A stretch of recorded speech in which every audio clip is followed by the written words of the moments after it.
आपकी शादी हो गई है? जी अभी तो नहीं, लड़का ढूंढ रहे हैं, सुंदर, सुशील, टिकाऊ, जुझारू, संस्कारी और कमाऊ। कोई हो तो बताओ। कोई हो तो क्या बताना है, सामने दिख रहा है, आप देख लीजिए, चुन लीजिए इसमें क्या है क्या नहीं है। भरे मंच से पवन सिंह ने जो किया, उसने न सिर्फ मंच की मर्यादा को सवालों के घेरे में ला दिया, बल्कि पूरे भोजपुरी जगत और उनके चाहने वालों को भी सोचने पर मजबूर कर दिया। जिस मंच से कला, संस्कृति और समाज को दिशा मिलनी चाहिए थी, उसी मंच से खुलेआम ऐसी हरकत सामने आई जिसे लोग छिनरी जैसे शब्दों से जोड़कर देख रहे हैं। यह घटना अचानक नहीं थी, बल्कि लंबे समय से चल रही बयानबाजी, आपसी टकराव और व्यक्तिगत कुंठाओं का नतीजा मानी जा रही है। पवन सिंह का नाम भोजपुरी इंडस्ट्री में एक बड़े सितारे के तौर पर जाना जाता है। उनके गाने, उनकी आवाज और उनकी फैन फॉलोइंग किसी से छिपी नहीं है। लेकिन एक कलाकार की पहचान सिर्फ उसके गानों से नहीं, बल्कि उसके आचरण से भी होती है। भरे मंच से जिस तरह की भाषा और इशारे किए गए, उसने यह सवाल खड़ा कर दिया कि क्या लोकप्रियता मिलने के बाद जिम्मेदारी खत्म हो जाती है। मंच पर खड़े होकर जिस तरह से मर्यादा लांघी गई, उसे देखकर कई लोग हैरान रह गए। कहा जा रहा है कि मंच पर मौजूद लोगों के सामने जिस अंदाज में बयान दिया गया, वह सीधे तौर पर एक महिला की गरिमा पर चोट करने वाला था। चाहे बात मजाक में कही गई हो या गुस्से में, शब्दों की ताकत को नजरअंदाज नहीं किया जा सकता। खासकर तब जब बोलने वाला व्यक्ति लाखों युवाओं का आदर्श माना जाता हो। ऐसे में उसके एक एक शब्द का असर समाज पर पड़ता है, क्योंकि उनको देखकर कितने लोग सीखते हैं, उनके जैसा बनना चाहते हैं। इस पूरे मामले के बाद सोशल मीडिया पर बहस तेज हो गई। कुछ लोग पवन सिंह के समर्थन में उतर आए और इसे बढ़ा चढ़ाकर पेश किया गया मामला बताया, तो वहीं बड़ी संख्या में लोग इसे शर्मनाक हरकत बता रहे हैं। उनका कहना है कि मंच से इस तरह की छिनरी सिर्फ एक व्यक्ति नहीं, बल्कि पूरी इंडस्ट्री की छवि खराब करती है। भोजपुरी सिनेमा पहले ही कई बार अश्लीलता और फुहड़ता के आरोप झेल चुका है। ऐसे में इस तरह की घटनाएं आग में घी डालने का काम करती हैं।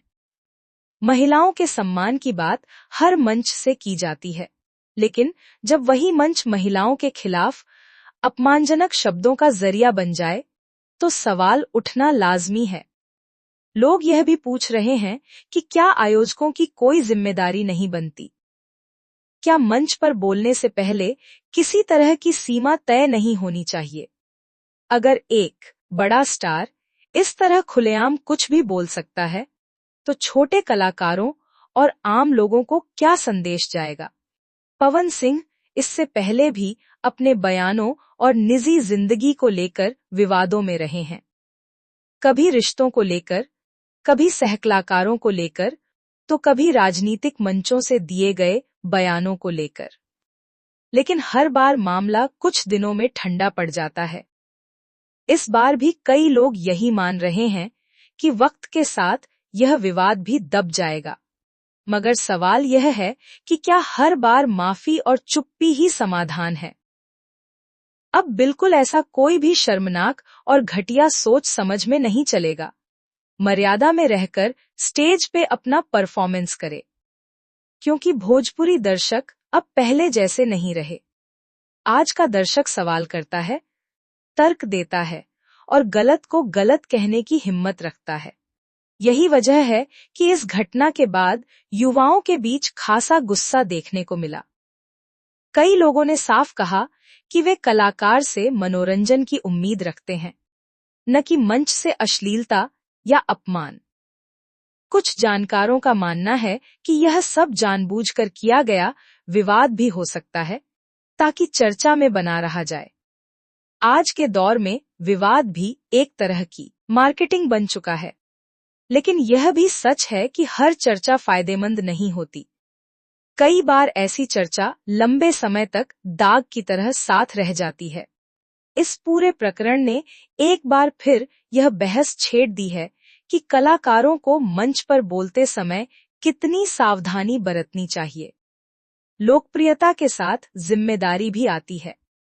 शब्दों की मर्यादा, इशारों की सीमा और सामने बैठे लोगों की इज्जत का ख्याल रखना उतना ही जरूरी है जितना कि हिट गाने देना। भरे मंच से की गई इस कथित छिनरी ने पवन सिंह की छवि पर गहरा सवाल खड़ा कर दिया है। अब देखना यह है कि वह इस पर क्या रुख अपनाते हैं। क्या वे आत्ममंथन करेंगे या फिर इसे भी एक और विवाद मानकर नजरअंदाज कर देंगे।